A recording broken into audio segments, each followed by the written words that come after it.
ನೇರವಾಗಿ ನಾನು ಲಿಖಿತ ದೂರನ್ನ ಕೊಡ್ತೀವಿ ಅಂತ ಹೇಳಿದ್ದಾರೆ ರಾಜಣ್ಣ ಅವರು. ಇದೆಲ್ಲ ಒಂದು ಕಡೆ ಆದ್ರೆ ಸಿದ್ದರಾಮಯ್ಯನವರನ್ನ ಭೇಟಿಯಾಗಿದ್ದಾರೆ ರಾಜಣ್ಣ ಅವರ ಪುತ್ರ ರಾಜೇಂದ್ರ. ವಿಧಾನಸೌಧದ ಮುಖ್ಯಮಂತ್ರಿ ಸಿದ್ದರಾಮಯ್ಯ ಕಚೇರಿಯಲ್ಲಿ ಮುಖ್ಯಮಂತ್ರಿಗಳನ್ನ ಭೇಟಿ ಮಾಡಿ ನಾಳೆ ಸಂಪೂರ್ಣವಾಗಿ ವಿವರ ಪಡೆದುಕೊಳ್ಳೋದಾಗಿ ಸಿಎಂ ಭರವಸೆಯನ್ನ ಕೂಡ ಅವರಿಗೆ ಕೊಟ್ಟಿದ್ದಾರೆ ಅನ್ನುವಂಥದ್ದು ಗೊತ್ತಾಗ್ತಾ ಇದೆ. ಅಧಿವೇಶನ ಮುಗಿದ ಬಳಿಕ ಮಾಹಿತಿಯನ್ನ ಪಡಿತೀನಿ ಅನ್ನುವಂಥ ಭರವಸೆಯನ್ನ ಕೊಟ್ಟಿದ್ದಾರೆ ಅನ್ನುವಂಥ ಸಂಗತಿ ತಿಳಿದು ಬರ್ತಾ ಇದೆ. ಯಾರಿಗೆ? ಪರಿಷತ್ ಸದಸ್ಯ ರಾಜೇಂದ್ರ ಅವರಿಗೆ, ಅಂದ್ರೆ ರಾಜಣ್ಣ ಅವರ ಪುತ್ರನಿಗೆ. ನಾನು ರಾಜಣ್ಣ ಅವ್ರ ಪುತ್ರನು ಕೂಡ ತಂದೆನೂ ಕಂಪ್ಲೇಂಟ್ ಕೊಡ್ತಿದ್ದಾರೆ, ನಾನೂ ಕಂಪ್ಲೇಂಟ್ ಕೊಡ್ತೀನಿ ಅನ್ನುವಂತಾನೆ ಹೇಳಿದ್ರು. ನನಗೆ 6 ತಿಂಗಳಿಂದ ಈ ತರದ ಪ್ರಯತ್ನಗಳಾಗಿದೆ ನನ್ನ ಮೇಲೆ ಹನಿ ಟ್ರ್ಯಾಪ್ ಮಾಡೋದಕ್ಕೆ, ತಂದೆಯವರ ಮೇಲೆ 2 ತಿಂಗಳುಗಳಿಂದ ಈ ಪ್ರಯತ್ನ ಆಗಿದೆ ಅನ್ನುವಂಥದ್ದನ್ನು ಅವ್ರು ನೇರವಾಗಿ ಏನು ಹೇಳಿದ್ದರು. ಅದರ ಮುಂದುವರೆದ ಭಾಗವಾಗಿ ಈಗ ದೂರು ಕೊಡೋಷ್ಟು ಮಟ್ಟಿಗೆ ಅದು ಮುಂದುವರ್ಕೊಂಡು ಹೋಗ್ತಾ ಇದೆ. ಮುಖ್ಯಮಂತ್ರಿಗಳಿಗೂ ಕೂಡ ಈ ವಿಚಾರವಾಗಿ ಪ್ರಸ್ತಾಪ ಮಾಡಿ ದಯವಿಟ್ಟು ಇದ್ರ ಬಗ್ಗೆ ಒಂದು ತನಿಖೆ ಆಗಬೇಕು ಅಂತ ರಾಜಣ್ಣ ಅವರ ಪುತ್ರ ರಾಜೇಂದ್ರ ಅಲ್ಲಿ ಒತ್ತಾಯ ಮಾಡಿದ್ದಾರೆ ಅನ್ನೋದು ಗೊತ್ತಾಗ್ತಾ ಇದೆ. ಇನ್ನು ಪರಿಷತ್ ಸದಸ್ಯ ರಾಜೇಂದ್ರ ಪ್ರತಿಕ್ರಿಯಿಸಿ ನಮ್ಮ ಮೇಲೆ ಹನಿ ಟ್ರ್ಯಾಪ್ ಮಾಡ್ತಾ ಇರೋ ಮಾಹಿತಿ ಇದೆ ಅಂತ ಹೇಳಿದ್ದಾರೆ. ಏನು ಹೇಳಿದ್ರು ಬನ್ನಿ ನೋಡೋಣ. ಸದನದಲ್ಲಿ ಇವತ್ತು ಹನಿ ಟ್ರ್ಯಾಪ್ ವಿಚಾರ ಸಾಕಷ್ಟು ಸದ್ದು ಮಾಡ್ತಾ ಇರ್ತಕ್ಕಂಥದ್ದು. ಈ ಬಗ್ಗೆ ಮಾತಾಡಲಿಕ್ಕೆ KN ರಾಜಣ್ಣ ಅವರ ಪುತ್ರ ರಾಜೇಂದ್ರ ಅವರು ನಮ್ಮ ಜೊತೆ ಇದ್ದಾರೆ. ಸರ್, ಈಗ ಪ್ರಮುಖವಾಗಿ ಇವತ್ತು ಸದನ ಒಂದು ಬೇರೆಯ ಸ್ವರೂಪಕ್ಕೆ ಕಾರಣ ಆಯಿತು. ರಾಜಕಾರಣದಲ್ಲಿ ಇಂಥದ್ದೊಂದು ಘಟನೆ ಬಗ್ಗೆ ನೀವೇನು ಹೇಳ್ತೀರಿ? ಹನಿ ಟ್ರ್ಯಾಪ್ ವಿಚಾರ ಪ್ರಸ್ತಾಪ ಆಗಿರುವಂಥದ್ದು. ಇಲ್ಲ, ಈಗ ಹನಿ ಟ್ರ್ಯಾಪ್ ವಿಚಾರ ಪ್ರಸ್ತಾಪವನ್ನು ಮಾನ್ಯ ಸಚಿವರು ಅಲ್ಲಿ ಸದನದಲ್ಲಿ ಮಾತಾಡಿದ್ದಾರೆ.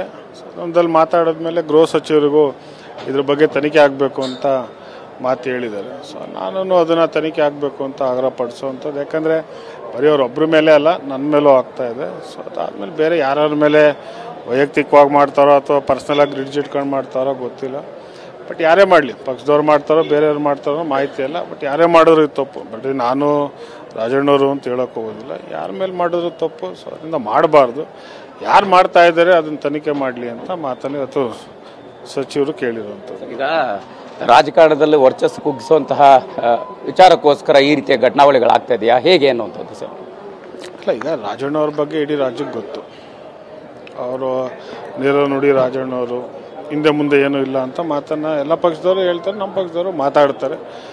ಅವ್ರನ್ನ ಕುಗ್ಸೋಕ್ಕೋ ಅಥವಾ ಏನು ಮಾಡೋದಕ್ಕೋ ಅಥವಾ ಅಪ್ಪ ಮಕ್ಕಳಿಗೆ ಕೆಟ್ಟ ಹೆಸರು ತರಬೇಕು ಅಂತನೋ ಸೊ ಏನೋ ಒಂದು ಅಭಿಪ್ರಾಯಗಳು ಅವರವರಲ್ಲಿ ಇರುತ್ತೆ.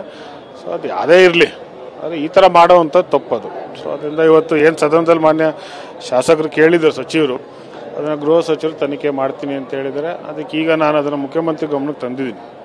ಸೊ ಅವ್ರ ಗಮನಕ್ಕೆ ತಂದಮೇಲೆ ಅವರು ನಾಳೆ ಬರೋಕ್ಕೆ ಹೇಳಿದ್ದಾರೆ. ಅದ್ರ ಬಗ್ಗೆ ನಾನು ಅದನ್ನು ಮಾತಾಡ್ತೀನಿ. ಸರ್, ಈಗ ನಿಮ್ಮ ಮೇಲೂ ಕೂಡ ಇಂಥದ್ದೊಂದು ಅಂದರೆ ಘಟನಾವಳಿಗೆ ಸಾಕ್ಷಿಯಾಗಿತ್ತು ದಿನಗಳು ಅನ್ನೋಂಥದ್ದು, ಹನಿ ಟ್ರ್ಯಾಪ್ ಆಗುವಂಥ ಪ್ರಯತ್ನಗಳಾಗಿತ್ತು ಅನ್ನೋಂಥದ್ದು ಸರ್, ಅದು ಹೇಗೆ ಏನಾಯಿತು ಅಂತ? ಹನಿ ಟ್ರ್ಯಾಪ್ ಅದೇನು ಅವ್ರೇನು ಬಂದು ನಮ್ಮ ಜೊತೆ ಇದ್ದಾರೆ ಅಂತ ನಾನು ಹೇಳೋದಿಲ್ಲ. ಫೋನ್ಸ್ ಕಾಲ್ಸ್ಗಳು ನಾನು ಹೇಳುವಂಥದ್ದು. ಫೋನ್ ಕಾಲ್ಗಳು ಬರ್ತವೆ, ವಿಡಿಯೋ ಕಾಲ್ಸ್ಗಳು ಬರ್ತವೆ. ಸೊ ಬಂದಂಥ ಸಂದರ್ಭದಲ್ಲಿ ನಾರ್ಮಲಾಗಿ ಎಲ್ಲರ ಜನರಾಗಿ ಇಗ್ನೋರ್ ಮಾಡ್ತೀವಿ. ಗೊತ್ತಿರೋರು ಎತ್ತುತ್ತೀವಿ, ಗೊತ್ತಿಲ್ಲದೆ ಎತ್ತಕ್ಕೆ ಹೋಗೋದಿಲ್ಲ.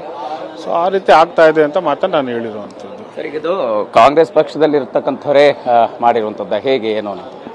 ಯಾವ ಪಕ್ಷ ಅಂತಲ್ಲಪ್ಪ, ನಾನು ಕಾಂಗ್ರೆಸ್ ಪಕ್ಷ ಅಥವಾ ಬೇರೆ ಪಕ್ಷ ಅಂತ ಹೇಳೋಕೆ ಹೋಗೋದಿಲ್ಲ. ಯಾರೇ ಮಾಡೋರು ತಪ್ಪು. ಸೊ ಅದಕ್ಕೆ ತನಿಖೆ ಆಗಬೇಕು ಅಂತ ಅಲ್ಲಿ ಅಸೆಂಬ್ಲಿಯಲ್ಲಿ ಕೇಳಿದ್ದಾರೆ. ತನಿಖೆ ಆಗಲಿ. ತನಿಖೆಯ ಸ್ವರೂಪ ಯಾವ ರೀತಿ ಇರಬೇಕು ಅಂತ ಹೇಳ್ತೀವಿ ಸರ್?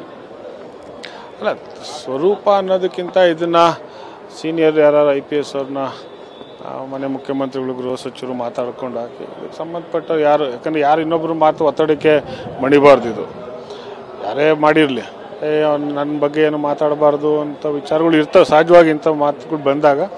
ಸೊ ಅದರಿಂದ ಪಕ್ಷಾತೀತವಾಗಿ ಮತ್ತು ವ್ಯಕ್ತಿಗತವಾಗಿ ಇದನ್ನು ಮಾಡಬೇಕು ತನಿಖೆ. ಸೊ ಅದರಿಂದ ಇಲ್ಲ ರಿಟೈರ್ಡ್ ಜಡ್ಜು ಇದಕ್ಕೇನಂತ ಸೂಕ್ತ ಅಲ್ಲ ಅಂತ ಅನ್ಕೊತೀನಿ. ಬಟ್ ಆದರೆ ಹಿರಿಯ ಪೊಲೀಸ್ ಅಧಿಕಾರಿಗಳನ್ನ ಇದು ತನಿಖೆಗೆ ಒಳಪಡಿಸಬೇಕು ಅಂತ ಕೇಳ್ತೀನಿ. ಸರ್, ಈಗ ಸಾಕಷ್ಟು ಘಟನಾವಳಿಗಳು ಇದೆ ಅನ್ನುವಂಥದ್ದು ಸರ್, ಅಂದರೆ ಇದು ಒಂದು ಮಾತ್ರ ಅಲ್ಲ. ಸೊ ಈಗ ಸಾಕಷ್ಟು ಜನರು ಪ್ರಸ್ತಾಪ ಮಾಡ್ತಾ ಇರುವಂಥದ್ದು, ಅದ್ರ ಬಗ್ಗೆ ಏನು ಹೇಳ್ತೀರಿ ಅಂತ? ಅಲ್ಲ, ಇವತ್ತು ಪ್ರಸ್ತಾಪ ಆಗ್ತಾ ಇದೆ. ಪ್ರಸ್ತಾಪ ಏನಕ್ಕೆ ಆಗ್ತಾ ಇದೆ ಅಂತ ಹೇಳಿದ್ರೆ ಇದು ನಡೀತಾ ಇದೆ ಅಂತ ಮಾತನ್ನ ಹಿಂದೆ ಆಗಿದೆಯಲ್ಲ. ಸೊ ಹಿಂದೆ ಭಾಳಷ್ಟು ರಾಜಕಾರಣಿಗಳ ಮೇಲೆ ಮತ್ತು ಬಿಸ್ನೆಸ್ ಮ್ಯಾನ್ಗಳು ದುಡ್ಡುಗೂ ಅದು ಇದು ಎದುರಿಸೋಕೆ ಮಾಡಿರ್ತಾರೆ.